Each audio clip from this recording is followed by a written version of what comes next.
വളരെ സാധാരണക്കാരനായ ഒരു മനുഷ്യൻ അദ്ദേഹത്തിന്റെ ജനാസ നമസ്കാരത്തിൽ പങ്കെടുത്തപ്പോ ആ നാട്ടിലെ ആ മഹല്ല് പള്ളിയിൽ 3-4 തവണ ആളുകൾ തിങ്ങി നിറഞ്ഞ് ആ മനുഷ്യന് വേണ്ടി പ്രാർത്ഥിക്കുന്നു. നമസ്കാരങ്ങൾ വീണ്ടും വീണ്ടും നമസ്കാരങ്ങൾ നടക്കുന്നു.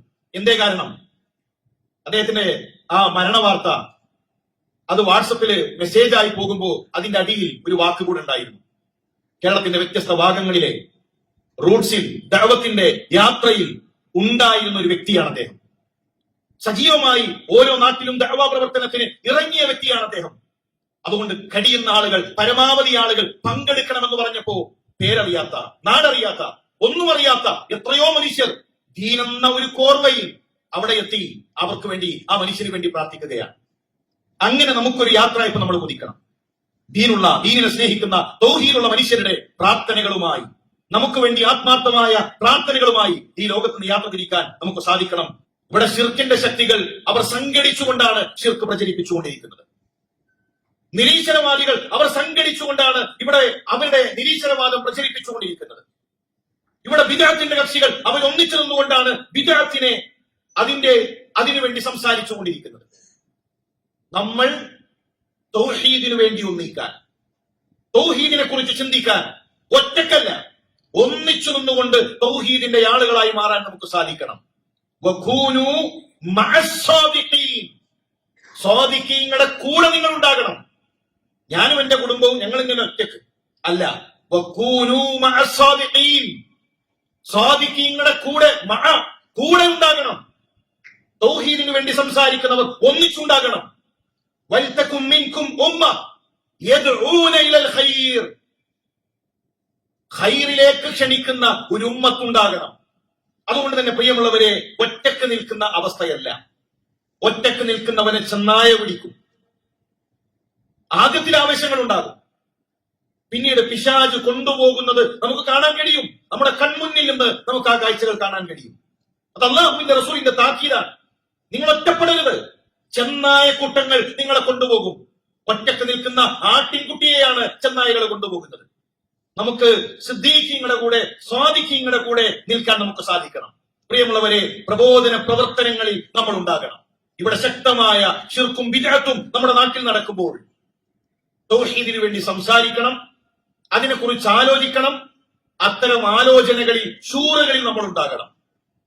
ചില ആളുകൾ പറയും, ക്ലാസ്സിന് ഞാൻ വരാം, ക്ലാസ്സിന് താല്പര്യമുണ്ട്, മീറ്റിംഗ് അതൊന്നും ഇസ്ലാമല്ല, അതിനോടൊന്നും താല്പര്യമില്ല. എന്ത് മീറ്റിംഗ്? ക്ലാസ്സിന് വിളിച്ചോളൂ, ഖുർആൻ ക്ലാസ്സിന് ഉണ്ടാകും, ഹദീസ് ക്ലാസ്സിന് ഉണ്ടാകും, പള്ളിയിലെ ഖുത്ബക്ക് വരാം, ജമാഅത്തിന് വരാം. മീറ്റിംഗ് നിന്ന് ചെന്നിട്ടുണ്ടാകാൻ അതിന് കൂലി കിട്ടുമോ?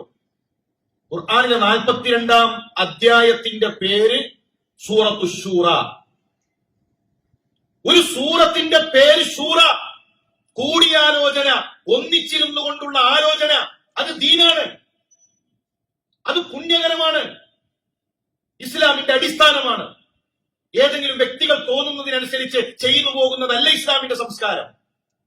ഒരു നാട്ടിൽ തൗഹീദുള്ളവരുണ്ടെങ്കിൽ അവർ ഒന്നിച്ചുകൂടണം, അവരാലോചിക്കണം, അവർ സ്വപ്നം കാണണം. അവിടെയുള്ള ഇസ്ലാമിക പ്രബോധന പ്രവർത്തനങ്ങളെ കുറിച്ച് അവർ ചിന്തിക്കണം. ഏതു കാര്യങ്ങളിലും, നമ്മുടെ വീട്ടിലെ കാര്യമാണെങ്കിലും അതിൽ ഒരു ആലോചന നമുക്കുണ്ടാകേണ്ടതുണ്ട്. അതിലൂടെ എത്രയോ പുണ്യങ്ങൾ നമുക്ക് നേടാൻ കഴിയും. കേരളത്തിലെ തൗഹീദി പ്രബോധനത്തിന്റെ ചരിത്രം വായിക്കുമ്പോൾ വയോധികന്മാരായ പണ്ഡിതന്മാർ തിരൂരങ്ങാടിയിൽ നിന്ന് പരപ്പനങ്ങാടിയിലേക്ക് നടന്നു പോകുന്ന ഒരു കഥ വായിച്ചിട്ടുണ്ട്.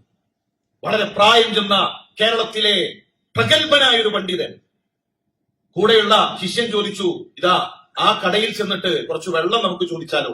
നല്ല ദാഹമുണ്ട്, 10-12 കിലോമീറ്ററുകൾ നടന്നു പോകണം, കുറച്ച് വെള്ളം അവിടെ ചെന്നൊന്ന് ചോദിച്ചാലോ? എന്നാ പ്രബോധകന്റെ മറുപടി, നിങ്ങൾ ചെന്ന് ചോദിക്കുക, ഞാൻ ചോദിച്ചാൽ വെള്ളം കിട്ടുകയുമില്ല, ചിലപ്പോ വേറെ ചിലത് കിട്ടുകയും ചെയ്യും.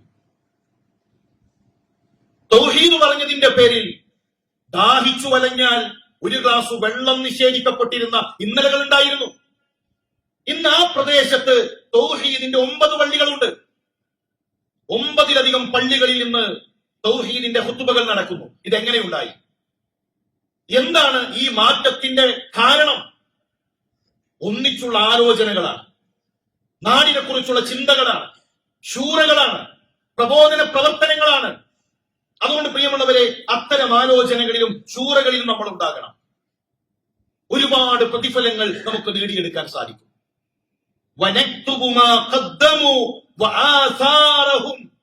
നമ്മൾ ചെയ്യുന്ന പ്രവർത്തനങ്ങളുടെ അനന്തരങ്ങൾ അള്ളാഹു രേഖപ്പെടുത്തും. നാം രേഖപ്പെടുത്തും, അള്ളാഹ് രേഖപ്പെടുത്തും. മരിച്ച ഖബറിൽ കിടക്കുമ്പോഴും നമ്മൾ ഇവിടെ ഒരു പ്രബോധന പ്രവർത്തനത്തിന് തുടക്കമിട്ടാൽ നമ്മുടെ ഖബറിലേക്ക് അത് രേഖപ്പെടുത്തും. അത് എന്റെ അമലാണ്. ഇവിടെ ഒരു ഖുർആൻ ക്ലാസ് തുടങ്ങി, ഇവിടെ നമ്മളൊരു ഖുർആൻ ക്ലാസ് തുടങ്ങി, 10 പേര് വന്നു. 10 ആയത്ത് ഒരാൾ പഠിച്ചാൽ അത് തുടങ്ങിയവനും 100 ആയത്തിന്റെ പ്രതിഫലമാണ്. അത് വെറുതെ ഇരിക്കുന്നവർക്ക് കിട്ടൂല, അത് വെറുതെ ഇരിക്കുന്നവർക്ക് കിട്ടൂല. അത് നമ്മുടെ കച്ചവടവും നമ്മുടെ ദുനിയാവും അതിന്റെ പിറകെ ഓടുന്നവർക്ക് ലഭിക്കില്ല. 10 പേർ 10 ആയത്ത് വീതം പഠിച്ചു കഴിഞ്ഞാൽ ആ ഖുർആൻ ക്ലാസിന്റെ സംഘാടകർ, അതിനുവേണ്ടി ത്യാഗം ചെയ്തവർക്ക്, അതിനെക്കുറിച്ച് ചിന്തിച്ചവർക്ക്, അതിനുവേണ്ടി പണം ചിലവഴിച്ചവർക്ക് അതിന്റെ പ്രതിഫലമുണ്ട്. ഇവിടെ ഒരു തൗഹീദ് പ്രഭാഷണം സംഘടിപ്പിക്കുന്നു. ഒരു മനുഷ്യന് അതിലൂടെ തൗഹീദ് ലഭിച്ചാൽ, അതിലൂടെ ലാ ഇലാഹ ഇല്ലല്ലാഹ് ലഭിച്ചാൽ, ആ മനുഷ്യന്റെ സുജൂദും ആ മനുഷ്യന്റെ തക്ബീറും ആ മനുഷ്യന്റെ തഹ്ലീലും അവരുടെ ഖബറിലേക്കാണ്. ലോകാവസാനം വരെയുള്ള അവസാന മനുഷ്യന്റെ തസ്ബീഹിന്റെ കൂലി അള്ളാഹുവിന്റെ റസൂൽ സല്ലല്ലാഹു അലൈഹി വസല്ലം തങ്ങൾക്ക് ലഭിക്കും. അവസാന മനുഷ്യന്റെ തക്ബീറിന്റെ കൂലി റസൂലുള്ളാഹി സല്ലല്ലാഹു അലൈഹി വസല്ലം തങ്ങൾക്ക് ലഭിക്കും. എന്തേ കാരണം? ഈ നന്മക്ക് കാരണമായത് റസൂലുള്ളാഹി സല്ലല്ലാഹു അലൈഹി വസല്ലം തങ്ങളാണ്.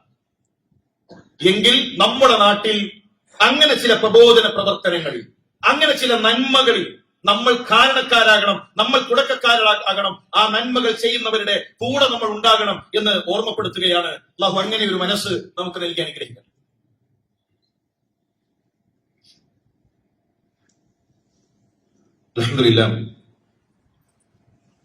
അൽഹംദുലില്ലാഹി റബ്ബിൽ ആലമീൻ വസ്സലാത്തു വസ്സലാമു അലാ റസൂലില്ലാഹ് വഅലാ ആലിഹി വസഹ്ബിഹി അജ്മഈൻ. അമ്മാ ബഅദ്. അല്ലാഹുവിനെ സൂക്ഷിച്ച് അവനെ വഴിപ്പെട്ട് ജീവിക്കണമെന്ന് ഉണർത്തുകയാണ് വസിയത്ത് ചെയ്യുക. പലപ്പോഴും പ്രബോധന പ്രവർത്തനങ്ങളിൽ പല കാരണങ്ങൾ പറഞ്ഞ് മാറി നിൽക്കുന്നവരുണ്ട്. ചില ആളുകൾ സമൂഹത്തിന്റെ ശ്രേണിയിൽ നിന്ന് തന്നെ മാറി നിൽക്കും. സമൂഹവുമായിട്ടൊരു ബന്ധവുമില്ല. അവരവരുടെ പ്രവർത്തനങ്ങളുമായി അവരിങ്ങനെ കഴിഞ്ഞുകൂടും. ജൂതക്കുട്ടിയുടെ വീട്ടിലേക്ക് ചെല്ലുന്ന റസൂലുള്ളാഹി സ്വല്ലല്ലാഹു അലൈഹി വസല്ലം, മോനെ ലാ ഇലാഹ ഇല്ലല്ലാഹ് ചൊല്ലണം. കുട്ടി ഉപ്പയുടെ മുഖത്തേക്ക് നോക്കാൻ. ഉപ്പയുടെ മറുപടി അബുൽ ഖാസിമിനെ അനുസരിച്ചോ, അബുൽ ഖാസിമിനെ എന്റെ മകൻ അനുസരിച്ചോ, ഇസ്ലാം സ്വീകരിച്ചോ. ഇതെങ്ങനെയാണ് പറയാൻ കാരണമായത്? കണ്ടാൽ ചിരിക്കാത്ത, പരിഗണിക്കാത്ത, ആ സമൂഹവുമായി ആ നാടുമായി ബന്ധമില്ലാതെ എല്ലാത്തിൽ നിന്നും അകന്നു കഴിയുന്ന ഒരു വ്യക്തിയാണെങ്കിൽ എങ്ങനെയാണ് ആ ജൂതന് അബുൽ ഖാസിമിനെ അനുസരിക്കാൻ പറയുക? റസൂലുള്ളാഹിയുടെ പരിഗണന അയാൾക്കറിയാം, പ്രവാചകൻ സല്ലല്ലാഹു അലൈഹി വസല്ലമയുടെ പെരുമാറ്റം അയാൾക്കറിയാം, മാന്യത അയാൾക്കറിയാം. അതാണ് അബുൽ ഖാസിമിനെ അനുസരിച്ചോ എന്ന് പറയാൻ കാരണമായത്. നമ്മൾ സമൂഹത്തിൽ നിന്ന് മാറി നിന്ന് കഴിഞ്ഞാൽ ഇവിടെ എല്ലാം പ്രശ്നമാണ്, ഇവിടെ മൊത്തത്തിൽ പ്രയാസമാണ്, അതുകൊണ്ട് ഞാൻ എന്റെ ഈമാൻ, ഞാൻ എന്റെ തഖ്വ എന്ന് പറഞ്ഞു മാറി നിന്ന് കഴിഞ്ഞാൽ ഈ ജനങ്ങളിലേക്ക് എങ്ങനെയാണ് ദീനെത്തുക? ഈ ജനങ്ങൾക്ക് എങ്ങനെയാണ് തൗഹീദ് എത്തുക? എന്റെ കുടുംബത്തിൽ എല്ലാവരും ശിർക്ക് ചെയ്യുന്നവരാണ്, അതുകൊണ്ട് അവരുമായി ഒരു ബന്ധവുമില്ല എന്ന് പറഞ്ഞ് ഞാൻ മാറി നിന്ന് കഴിഞ്ഞാൽ എന്റെ കുടുംബത്തിലേക്ക് എങ്ങനെയാണ് തൗഹീദിന്റെ ആദർശം എത്തുക? നമ്മൾ കൃത്യമായി ദഅ്വാ രംഗത്തുണ്ടാകണം, സമൂഹത്തിന്റെ ഭാഗമായി നമ്മൾ ഉണ്ടാകണം. പല ന്യായങ്ങളാണ് ആളുകൾക്ക്. പണ്ടുഷാറായിരുന്നു, ഇപ്പൊ കച്ചവടമാണ്. പുതിയ കട കൂടെ തുറന്നു, ഇപ്പൊ നിന്ന് തിരിയാൻ ടൈമില്ല. എന്താ പറഞ്ഞതിന്റെ അർത്ഥം? അള്ളാഹു ഒരു അനുഗ്രഹം കൊടുത്തപ്പോ, അള്ളാഹു സാമ്പത്തികമായ ഒരു ഭദ്രത നൽകിയപ്പോ, ഇനി അള്ളാന്റെ ദീനിനു വേണ്ടി എനിക്ക് ചിലവഴിക്കാൻ സമയമില്ല, ഇനി ഞാൻ ആ ദുനിയാവിന്റെ പിറകെ പോവാൻ. ഇപ്പൊ ജോലി കുറച്ച് ടൈറ്റാണ്, മെച്ചപ്പെട്ട ഒരു സാലറി ഉണ്ട്, അതുകൊണ്ട് ദഅവത്തിന് എനിക്ക് സമയമില്ല. ജോലിയിൽ ഒരു അനുഗ്രഹം കിട്ടിയപ്പോ ഇനി അള്ളാഹുവിന്റെ ദീനിനു വേണ്ടി എനിക്ക് മാറ്റിവെക്കാൻ സമയമില്ല. പല ന്യായങ്ങളാണ് പ്രബോധനത്തിൽ നിന്ന് ആളുകൾക്ക് മാറി നിൽക്കാൻ. കുടുംബത്തിന് ഇഷ്ടമല്ല, ഭാര്യയ്ക്ക് ഇഷ്ടമല്ല, എന്റെ കച്ചവടം, എന്റെ വീടുപണി, എന്റെ ബിസിനസ്. 1400 വർഷങ്ങൾക്ക് മുമ്പ് മാലിക് ഇബ്നു ദീനാറും കൂട്ടരും നമ്മുടെ നാട്ടിലേക്ക് പായക്കപ്പലിൽ യാത്ര തിരിക്കുമ്പോ നമ്മൾ പറയുന്ന ഈ ന്യായങ്ങൾ അവർക്കില്ലേ? ആ ന്യായങ്ങളെല്ലാം മാറ്റിവെച്ചുകൊണ്ട് അവരിവിടേക്ക് യാത്ര തിരിച്ചു. കടലിൽ തക്ബീറും തഹ്ലീലും തസ്ബീഹും ഭക്ഷണമാക്കി അള്ളാഹുവിൽ തവക്കുലാക്കി അവർ യാത്ര ചെയ്തതുകൊണ്ട് നമ്മൾ മുഹമ്മദും അഹ്മദും ബഷീറുമായി മാറി. അല്ലെങ്കിൽ നമ്മുടെ പേരെന്താണ്? നമ്മുടെ ദീൻ ഏതാണ്? ഈ സത്യം അറിയാത്തവർ അറിയണമെന്ന ആഗ്രഹവുമായിട്ട് താബിഈകൾ സ്വഹാബാക്കൾ യാത്ര ചെയ്തതുകൊണ്ടല്ലേ ഈ ദീൻ നമുക്കെത്തിയത്. നമ്മൾ ഈ ആദർശവും കെട്ടിപ്പിടിച്ച് അങ്ങനെ ഒളിച്ചിരിക്കുകയാണ്. ഖും ഫഅൻദിർ, താക്കീന് ചെയ്യണം. ജനങ്ങൾക്ക് ഈ ആദർശം പറയാനുള്ള ഒരു മനസ്സ് നമുക്കുണ്ടാകണം. സംഘമായി നമ്മൾ നിൽക്കണം. സംഘമായി നിൽക്കണം. നമ്മൾ ഒറ്റക്കല്ല. ഒരു നാട്ടിൽ നമ്മൾ ഒറ്റക്കല്ല ഉണ്ടാകേണ്ടത്. ഒന്നിച്ച് ദീനുള്ളവർ ഒന്നിച്ചു നിൽക്കണം. സംഘമായി നിൽക്കൽ ദീനാണ്. ആ സംഘമായി നിൽക്കുമ്പോൾ അതിനൊരു ഘടന ഉണ്ടാകും. അതിനൊരു ഘടന വേണം. തോന്നുന്നവർ തോന്നുന്നത് ചെയ്യലല്ല. ഇസ്ലാമിൽ 3 പേര് പോകുമ്പോൾ ഒരാൾ അമീറാകണം. അത് ഘടനയാണ്. 3 ആൾ യാത്ര ചെയ്യുമ്പോൾ ഒരാൾ അമീറാണ്. അത് ഘടനയാണ്. ആ ഘടന ദീനാണ്. ആളുകളുടെ അഭിപ്രായങ്ങൾ കേൾക്കണം, ശൂര ചെയ്യണം. അങ്ങനെ സംഘമായി നിൽക്കുമ്പോൾ പാലിക്കേണ്ട മര്യാദകളുണ്ട്. അതൊക്കെ വേറെ എന്തോ സാധനങ്ങളായിട്ടല്ല നമ്മൾ മനസ്സിലാക്കേണ്ടത്. അതെല്ലാം നമുക്ക് ദീനിന്റെ ആശയങ്ങളായി തന്നെയാണ് മനസ്സിലാക്കാൻ സാധിക്കേണ്ടത്. അതുകൊണ്ട് സഹോദരന്മാരെ, നമ്മൾ പ്രബോധനം നടത്തണം. പ്രബോധന കൂട്ടത്തിൽ നമ്മൾ ഉണ്ടാക്കണം. നൂഹ് നബി അലൈഹി സ്വലാം നോക്കൂ, ആരോടാണ് പറയുന്നത്? ഇന്ന് പാലക്കാടും നാളെ മണ്ണാർക്കാടും അടുത്ത ദിവസം പെരിന്തൽമണ്ണയിലും ഓരോ ദിവസം ഓരോ നാട്ടിലാണ്. അല്ലല്ലോ, 950 കൊല്ലം ഒരേ ആളുകളോടാണ് പറഞ്ഞത് ലാ ഇലാഹ ഇല്ലല്ലാഹ്. 950 കൊല്ലം ഒരേ ആളുകളോട് ഒരേ ആദർശമാണ് പറഞ്ഞത്. നാട് മാറുന്നില്ല. ഇന്നലെ കണ്ടവനെയാണ് ഇന്ന് കാണാനുള്ളത്. അവരൊന്നും മാറൂല, അവിടൊക്കെ തനിച്ച ഖുറാഫത്താണ്, അവിടൊക്കെ തനിച്ച വിദഅത്താണ്, അവരൊന്നും മാറാൻ പോകുന്നില്ല എന്നല്ല. എന്താ നൂഹ് നബിയുടെ ചരിത്രം നമുക്ക് നൽകുന്ന പാഠം? നിങ്ങളുടെ നാട്ടിൽ 950 കൊല്ലം തൗഹീദ് പറയാനുള്ള അവസരമുണ്ടെങ്കിൽ ആ 950 കൊല്ലവും ലാ ഇലാഹ ഇല്ലല്ലാഹ് പറയണം. നിർത്താൻ പറ്റൂല. മാറൂല എന്ന് പറഞ്ഞ് നിർത്തി പോരാൻ പറ്റൂല. ആരുമില്ല, ഞാൻ ഒറ്റക്കാണെന്ന് പറഞ്ഞ് ആ പണി നിർത്താൻ പറ്റൂല. 1 കൊല്ലം ഒരാളെ കിട്ടിയോ നൂഹ് നബി അലൈഹി ഇസ്ലാമിന്? 10 കൊല്ലം ഒരാളെ കിട്ടിയോ?